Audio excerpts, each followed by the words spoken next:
How's everybody doing? Another Clan Wars replay. Obviously a little bit past Clan Wars, but still a great one nonetheless. Now I wish I had audio recording for this one as well, similar to the one on Cliff, but we were going in 3 down against a statistically much better team. It didn't even cross my mind to record it. So my initial call here is to just push up A6. Unfortunately, I hit that tank and Zook runs right over me. My fault there. The initial call is to push right down the 6th line. We're expecting to encounter a heavy force pushing down the middle, as is pretty standard with this map.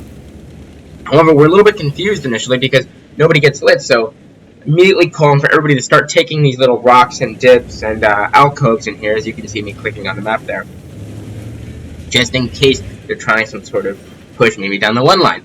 Now, I cross over that intersection and I don't get lit either. And at this point, we're like, spread out. You know, let's get ready to receive something. Scotch goes down the 3-line road looking to spot something. And so far, nobody has been lit. And, you know, we haven't spotted anything. Until right there where Scotch spots an E3. Now, we're a little bit confused because it's not typical of a clan like this to be bringing an E3. And we also realize that they're not really trying to throw it because they're boosted.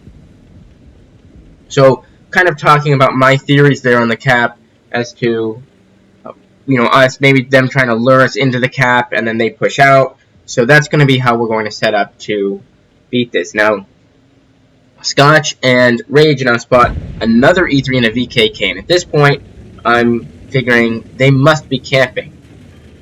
And Eldorado says he thinks they're short there. We'll find out later if that is the case. You have to remember that we are 3 short. Now, I poke around the corner there, and I spot a mouse and another VK. So my thought now is that they're trying to lure us in, and then they're going to break out somehow. And they'll run us over or whatever, try and take an overmatch with the sheer amount of hit point advantage they're going to have over us.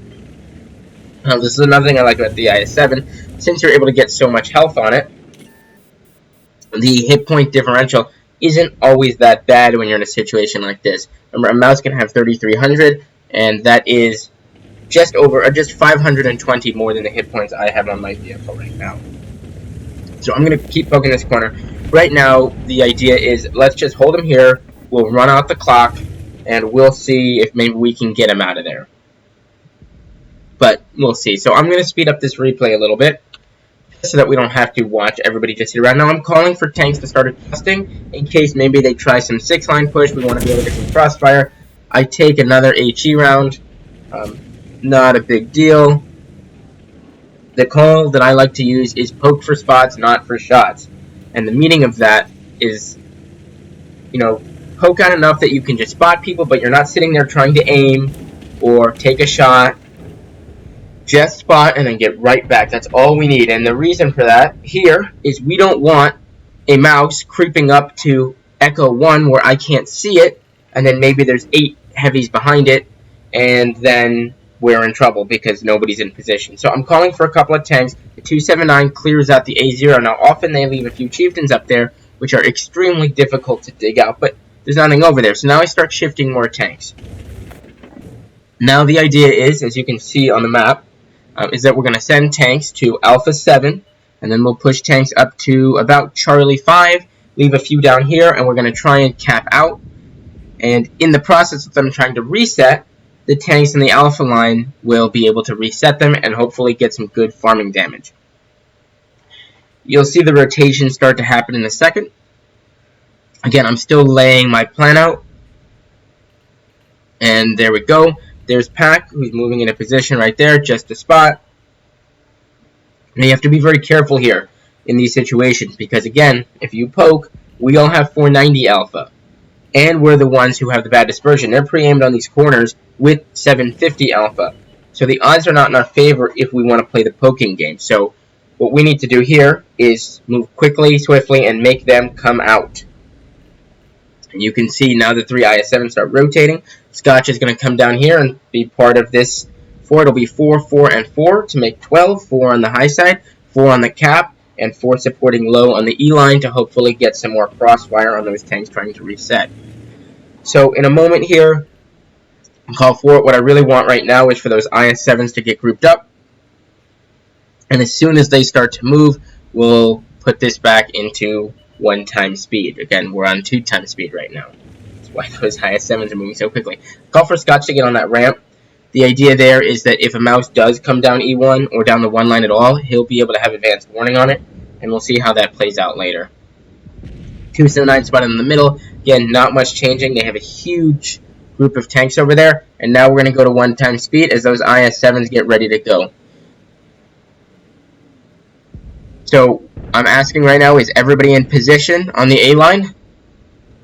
And right now I can see that everybody in the A line has full health. However, I forgot about radio range, and therefore I can't actually see if the hit point differential is changing until I get within radio range. And that is one of the reasons that as a caller, I do find it important to have good radio range in your vehicles. Otherwise, the hit point differential is not always accurate. Now, here we go. IS-7s are pushing right onto the cap. The idea is for one of them to turn sideways. Everybody else get on that cap. The other 3 IS-7s from the south side are going to push up and try and prevent anybody from coming in down the 3 or 4 line through those gaps, or at least punish them if they do.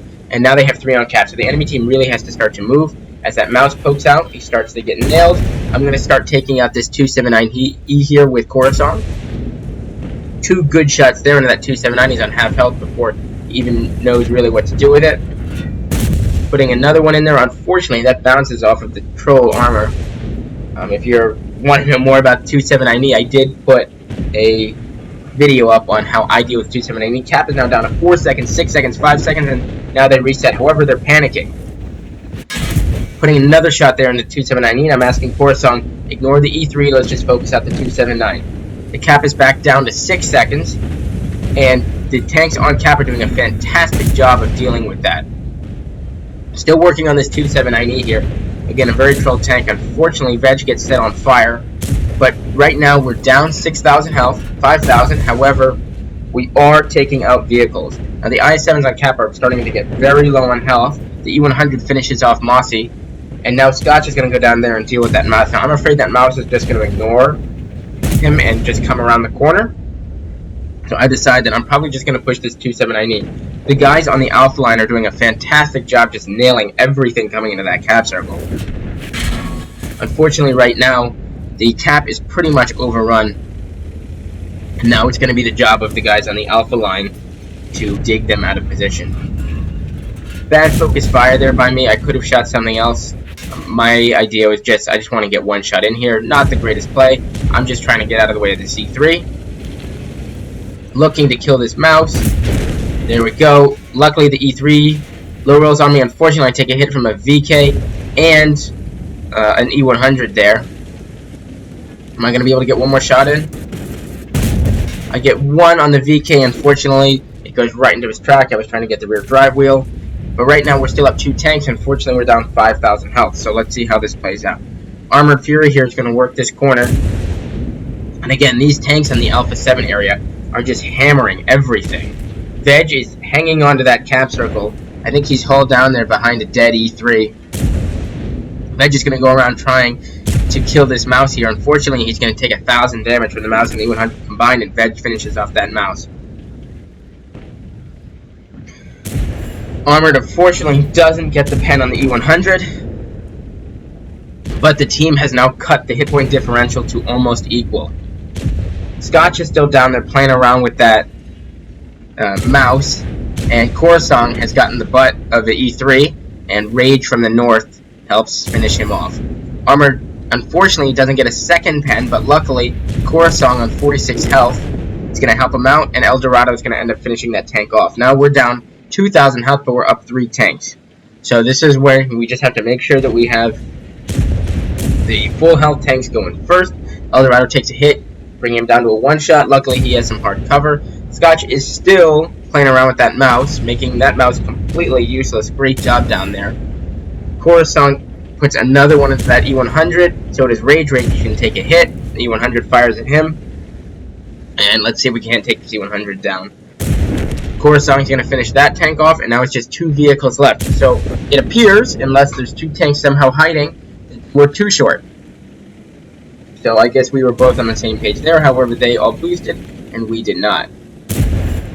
Rage doesn't pen that shot. Luckily, Munoz is right behind him. The mouse puts another one in there, and Munoz finishes the VK off. Now just down to one vehicle. Again, still has more hit points, or yeah, he still has more hit points than all of us. And it's going to be a little bit of a tricky situation depending on how this mouse plays it. Fortunately, that one hits the rubble. But being up 3 tanks, we should easily... 3 tanks. We should be able to coordinate this. A couple of issues there. Finishing off this mouse. The mouse finishes off Munoz. Scotch puts a goal into the back. The tank's now a one-shot. And this game is pretty much over.